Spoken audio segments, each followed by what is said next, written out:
ಹಳೆ ಕಥೆಗಳು ಬೇಡ ನನಗೆ. ದುಡಿದ್ರಿ, ಸಂಬಳ ತಗೊಂಡಿದ್ದೀರಿ. ಈಗ ನನಗೆ ಕೆಲಸಕ್ಕೆ ಅನುಭವಸ್ಥರ ಅವಶ್ಯಕತೆ ಇದೆ. ಬರ್ತೀರಾ? ಅಂದರೆ ಕೆಲಸಕ್ಕೆ ಕರಿತಿದ್ದೀನಿ, ಬರ್ತೀರಾ? ಮನೆ ಕಡೆ ಎಲ್ಲ ಸೆಟ್ಲ್ ಆಗಿದೆ. ಗೊತ್ತು. ವಾಸಕ್ಕೆ ಮನೆ ಆಗ್ತಿದೆ, ಖರ್ಚಿಗೆ ಕಾಸು ಸಿಗೋ ತರಹ ಇದೆ. ಅದು ಗೊತ್ತು. 70 ಆಗ್ತಾ ಬಂತು, ದುಡಿಲೇಬೇಕಾ ಅನ್ನೋ ಪ್ರಶ್ನೆ ಮನಸ್ಸಿಗೆ ಬಂದಿದೆ. ಸರಿ, ಸಂಸ್ಥೆ ಹುಟ್ಟಾಕ್ದೋನು ನಾನು. ಅದರ ಬೆಳವಣಿಗೆಯಲ್ಲಿ ಪಾಲಿದೆ. ಅದರ ಉಳಿವಿಗೆ ನನ್ನ ಅವಶ್ಯಕತೆ ಇದೆ ಅನ್ನೋದಾದರೆ ಯೋಚಿಸ್ತೀನಿ. ಈ ಭಾವ ಬೇಡ. ಸಂಸ್ಥೆ ಉಳಿವಿಗೆ ಅನ್ನೋ ಭಾವ ಬೇಡ ಅಂದೆ. ಸಂಸ್ಥೆ ನಂದು, ಇಲ್ಲಿಯ ಸಂಪೂರ್ಣ ಆಸ್ತಿ ನಂದು. ಕೆಲಸಕ್ಕೆ ಜನ ಬೇಕು, ಬರ್ತೀರಾ? ನಿಮಗೆ ಅವಶ್ಯಕತೆ ಅನ್ಸಿದ್ರೆ ಮಾತ್ರ.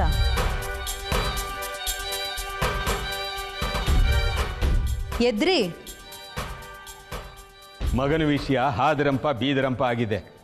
ಹತ್ತಿರಕ್ಕೆ ಸೇರಿಸ್ಕೊಂಡು ಸ್ವಂತ ಅಣ್ಣ ಮೋಸಕ್ಕೆ ನಿಲ್ತಾನೆ. ಸುತ್ತ 10 ಉರಿತಿದೆ, ನೀವು ಅಹಂಕಾರ ಪ್ರದರ್ಶಿಸ್ತೀರಿ. ಕೆಲಸದಿಂದ ಕಳಿಸಿದ್ವಿ. ಅವತ್ತು ಒಂದು ಕನಸು ಹೊತ್ತು ಹೋದೆ, ಮತ್ತೆ ಕರಿತೀರಿ. ಕರೀಲಿಲ್ಲ ನೀವು. ವಾರ 10 ದಿನದ ನಿದ್ದೆ ಕಿತ್ರಿ, ನೆಮ್ಮದಿ ಕಿತ್ರಿ. ಮತ್ತೆ ಬಂದು ಬೇಡಿದ್ದೀನಿ, ಕೈಯಲ್ಲಾಗದ ಕೆಲಸ ವಹಿಸಿ, ಅದಾದರೆ ಮತ್ತೆ ಕೆಲಸ ಅಂತಂದ್ರಿ. ಪೆದ್ದಾಗಿ ಸೊಸೆ ಹತ್ರ ಹೇಳಿ ಅಲ್ಲ ಅವಮಾನ. ಬರೋ ಮನಸ್ಸು ನನಗೂ ಇಲ್ಲ. ಸಂಸ್ಥೆ ಬಗ್ಗೆ ವ್ಯಾಮೋಹ ಇದೆ, ಅದನ್ನು ಮನಸ್ಸಲ್ಲಿ ಇಟ್ಕೊಂಡು ಬರಬೇಕು ಅಷ್ಟೆ. ಕೂತ್ಕೊಳ್ಳಿ. ಇಲ್ಲ, ಹೇಳಿ. ಕೂತ್ಕೊಳ್ಳಿ.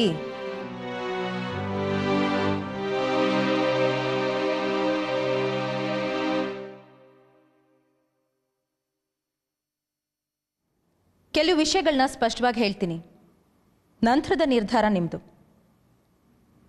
ಸಂಸ್ಥೆ, ಇದರ ವಹಿವಾಟು, ಲಾಭ ಇದೊಂದು ಕಡೆ, ಗಳಿಸಿದ ಆಸ್ತಿ ಇನ್ನೊಂದು ಕಡೆ, ಮಗ ಮೂರನೇದು.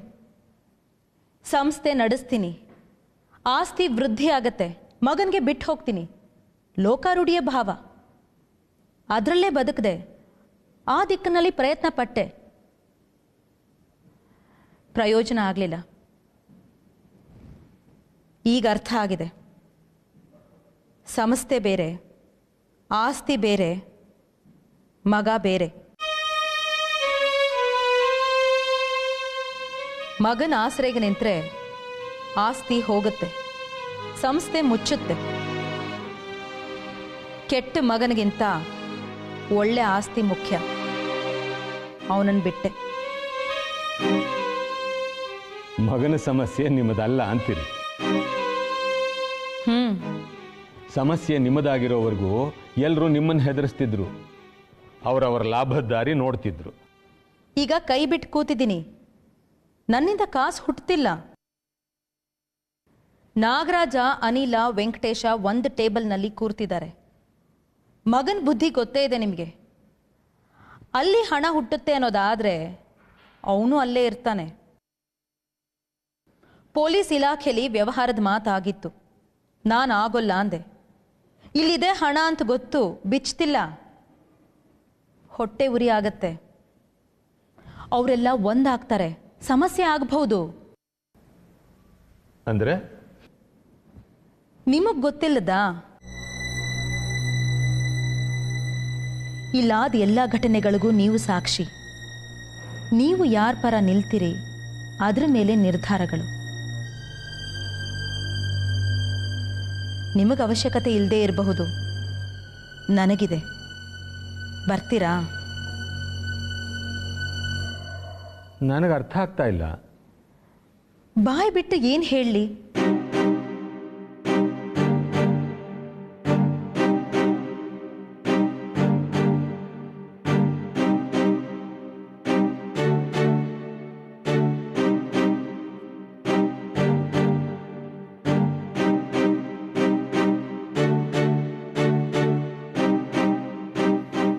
ಶ್ಯಾಮರಾಯರ ಸಾವಿನ ವಿಷಯ ಕೆದಕಬಹುದು.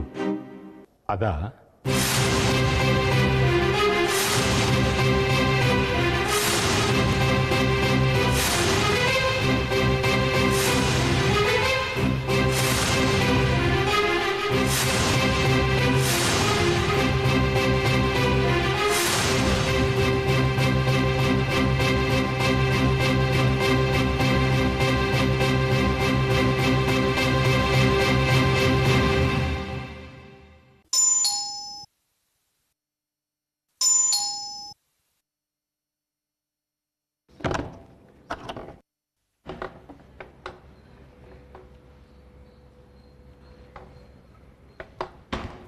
ಏನಾಯ್ತು?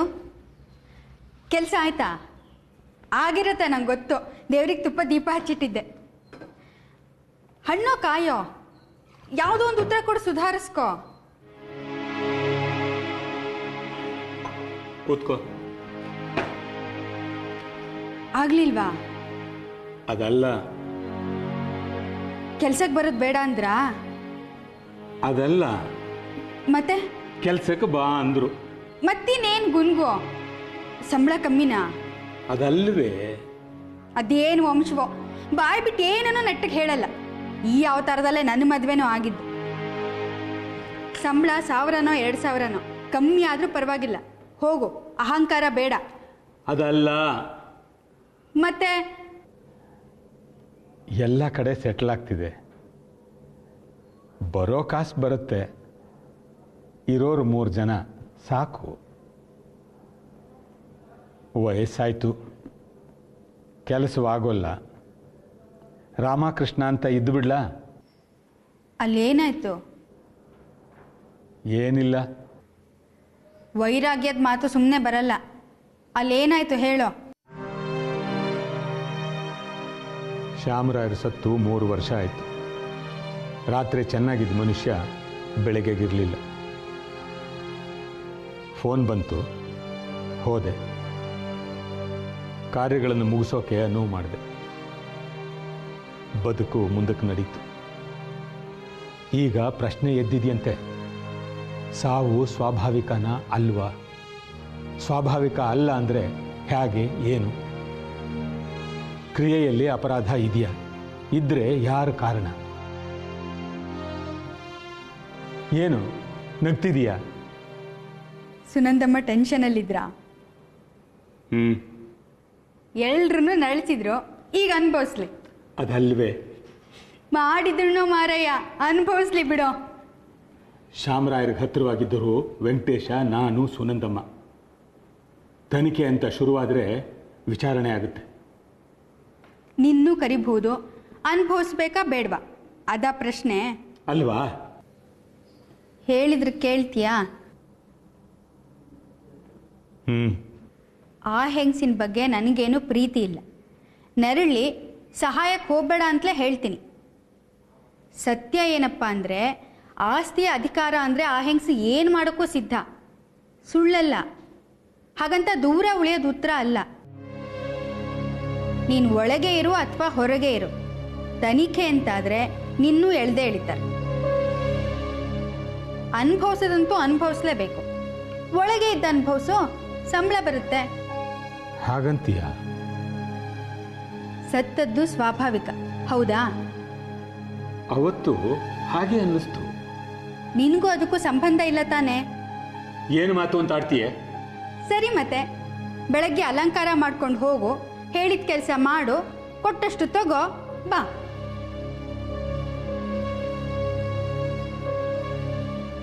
ಹೆಂಗಸಿಗೆ ವ್ಯವಹಾರ ಜ್ಞಾನ ಕಮ್ಮಿ. ತಪ್ಪು ಅಂತಲ್ಲ, ಇದೊಂದು ಅವಕಾಶ. ಸಾಕಷ್ಟು ದುಡಿ. ತನಿಖೆ ಅಂತಾಗಿ ನಿನ್ನ ವಿಚಾರಿಸಿದ್ರೆ ಅದೇನು ಗೊತ್ತೋ ಅಷ್ಟು ಹೇಳು, ಸುಮ್ಮನಾಗು.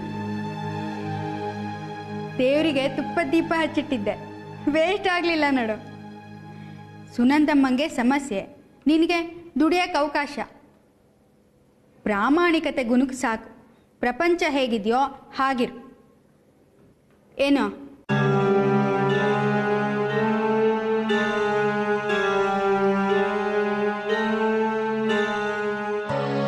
ಇನ್ನೊಂದು, ಯಾರನ್ನು ಎದುರು ಹಾಕೋಬೇಡ. ಮುಖ್ಯ ಅನಿಲ ವೆಂಕಟೇಶ. ಹೋಗೋ, ಮಾತಾಡೋ, ತೇಪೆ ಹಾಕು. ಕಳ್ತನ ಕಿಳಿದ ಮೇಲೆ ಶತ್ರುಗಳಿರಬಾರ್ದಂತೆ.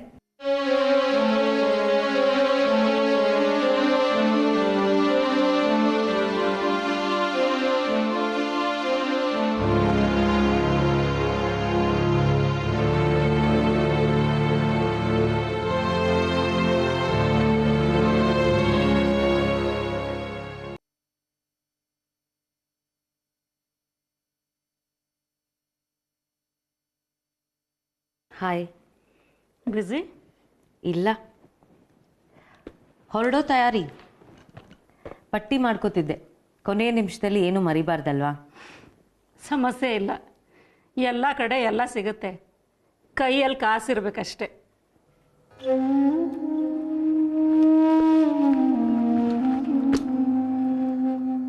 ಮದುವೆ ಅಂದರೆ ಬೇರೆನೇ ಭಾವನೆ ಇತ್ತು. ಅಂದರೆ ಅದಕ್ಕೆ ಸಂಬಂಧಪಟ್ಟ ಹಾಗೆ ಏನೋ ಒಂದು ಆತಂಕ, ಸಣ್ಣ ಸಣ್ಣ ಕುತೂಹಲಗಳು, ಸುತ್ತ ಸಂಭ್ರಮ, ಅದೇನೋ ಇತ್ತಪ್ಪ. Now it is just a routine ಅಲ್ವಾ. ಲಕ್ಷ ಛತ್ರಿಗಳಿವೆ, ದುಡ್ಡು ಹೆಚ್ಚಿದ್ರೆ ಸಿಗುತ್ತೆ. ಅಡುಗೆಗೆ ಅಡುಗೆಯವ್ರು ಬರ್ತಾರೆ, ಅಲಂಕಾರಕ್ಕೆ ಅದಕ್ಕೆ ಸಂಬಂಧಪಟ್ಟವರು, ಕುಣಿಯೋಕೆ ಜನ, ಕರಿಯೋಕೆ ಕಾಂಟ್ರಾಕ್ಟು, ಆಧರಿಸೋಕೆ ಪ್ರೊಫೆಷನಲ್ ಗ್ರೂಪ್ ಇದೆ. ಮದುವೆ ಗಂಡು ಹೆಣ್ಣು ಮಾಡ್ಕೋತಿದ್ದೀವಿ ಅನ್ನೋದು ಬಿಟ್ರೆ ಇನ್ನೆಲ್ಲ ರೊಟೀನು, ಯಾರಿಗೂ ಏನು ಸಂಬಂಧ ಪಡದ್ದು. ಐ ಡೋಂಟ್ ನೋ, ಇನ್ನು ಸ್ವಲ್ಪ ದಿನ ಕಳೆದ್ರೆ ಗಂಡು ಹೆಣ್ಣು ಬ್ಯುಸಿ ಅಂತಾಗಿ ಮಾಡೋ ಶಾಸ್ತ್ರಗಳಿಗೂ ಜನ ಸಿಗ್ಬೋದು. ಅಂದ್ರೇನು ಗೊತ್ತಾ, ನಾನು ರಘು ಬದಲು ಇನ್ಯಾರೋ ಮನೆ ಮೇಲೆ ಕೂತ್ಕೋತಾರೆ. ಸಂಜೆ ರಿಸೆಪ್ಷನ್ಗೆ ಇನ್ಯಾರೋ ಸಿಗ್ತಾರೆ, ಕಾಸ್ಗೆ ಪುರ್ಸೊತ್ತಾಗಿರೋರು. ನೀವು ಬ್ಯುಸಿ, ನಿಮ್ಮ ಬದಲು ಇನ್ಯಾರೋ. ಸೌಂಡ್ಸ್ ಫನಿ. ಅದು ನನ್ನ ಮತ್ತೆ ರಘು ಮದುವೆ ಅಂತ ಆಗತ್ತಾ? ಕುಟುಕ್ತಿದ್ಯಾ? It hertz. ಕೇಳಿದ್ದನ್ನೆಲ್ಲ ಕೊಟ್ಟಿದ್ದೀನಲ್ಲೇ, ಯಾವುದಕ್ಕೆ ಕಮ್ಮಿ ಮಾಡಿದ್ದೀನಿ ಹೇಳು? ಸಮಯ ಕೊಡಲಿಲ್ಲ ನೀನು.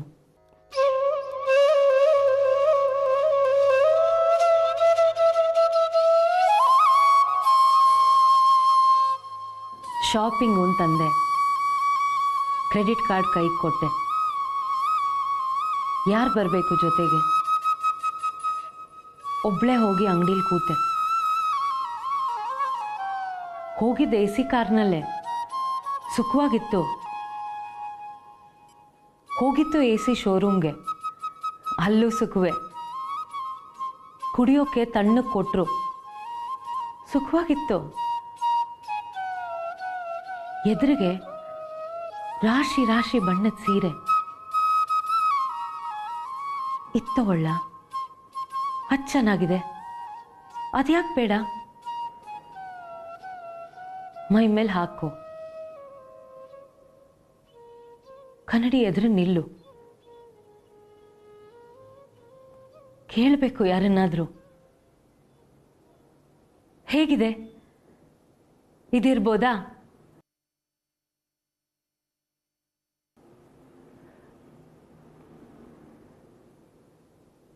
ಯಾರನ್ನು ಕೇಳ್ತೀಯ? ಪಕ್ಕದಲ್ಲಿ ನೀನಿಲ್ಲ.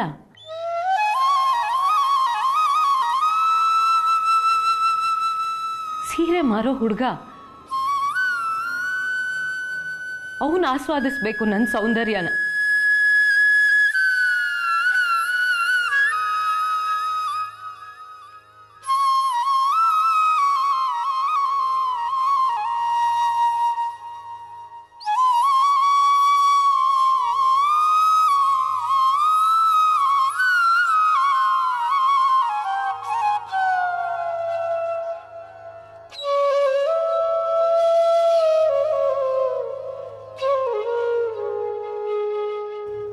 ಸಾರಿ.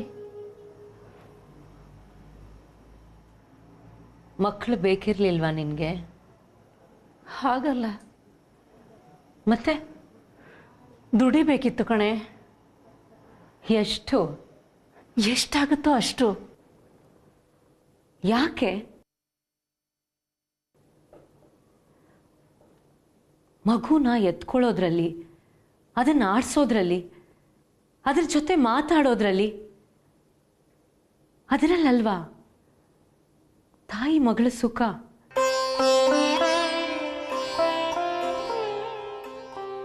ನಿನಗೆ ಸಮಯ ಇರಲಿಲ್ಲ,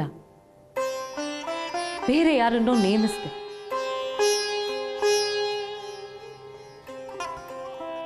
ಬೆಳಗ್ಗೆ ಟ್ಯೂಷನ್ನು, ಆಮೇಲೆ ಸ್ಕೂಲು, ಸಂಜೆ ಸಂಗೀತ, ಮತ್ತೆ ಮನೆ ಪಾಠ. ಪುರ್ಸೋತ್ ಕೊಡ್ಲಿಲ್ಲ ನನಗೆ. ಯಾಕಂದ್ರೆ ನಿನಗ್ ಪುರ್ಸೋತ್ ಇರ್ಲಿಲ್ಲ.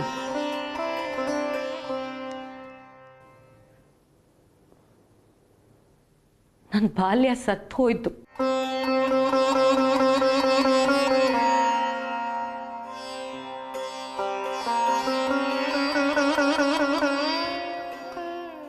ವಯಸ್ಸಲ್ಲಿ 100 ಇತ್ತು ಹೇಳ್ಕೊಳ್ಳೋಕೆ, ಅವಕಾಶನೇ ಆಗ್ಲಿಲ್ಲ.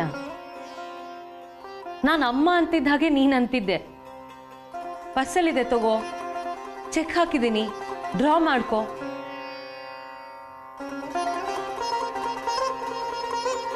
ನಾನು ಅಮ್ಮನ್ ಹುಡುಕ್ತಿದ್ದೆ, ನೀನು ಆಸ್ತಿ ಹುಡುಕ್ತಿದ್ದೆ.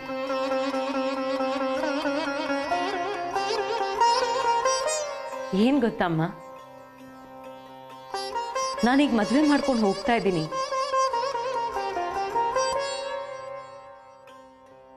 ಏನೋ ಕಳ್ಕೊತಾ ಇದ್ದೀನಿ,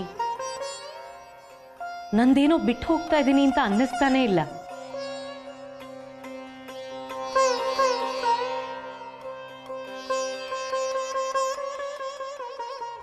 I'm scared. The whole thing is looking like a farce. ಅಸತ್ಯ ಅನಿಸ್ತಾ ಇದೆ. ಪ್ರೀತಿ ಇಲ್ಲದೆ ಇರೋ ತಾಯಿ ಮಗಳು, ಸಂಭ್ರಮನೇ ಇಲ್ಲದೆ ಇರೋ ಮದುವೆ, ಕೊನೆಗೆ ಸುಖನೇ ಇಲ್ಲದೆ ಇರೋ ಸಂಸಾರ ಆಗಿ ಹೋಗುತ್ತಾ?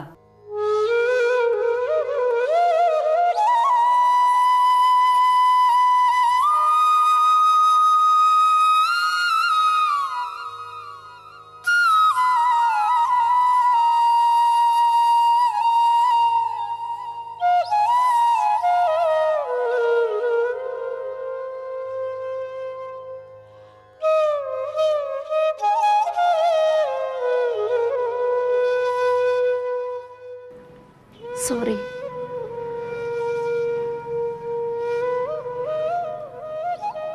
ನಾಳೆಯಿಂದ ಕೆಲ್ಸಕ್ಕೆ ಹೋಗಲ್ಲ. ಈ ಫಂಕ್ಷನ್ ಮುಗಿಯೋ ತನಕನೂ ಹೋಗಲ್ಲ.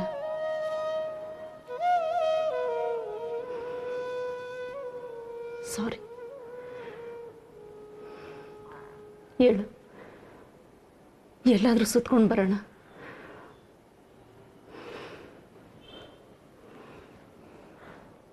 Sorry, Ma. It's too late.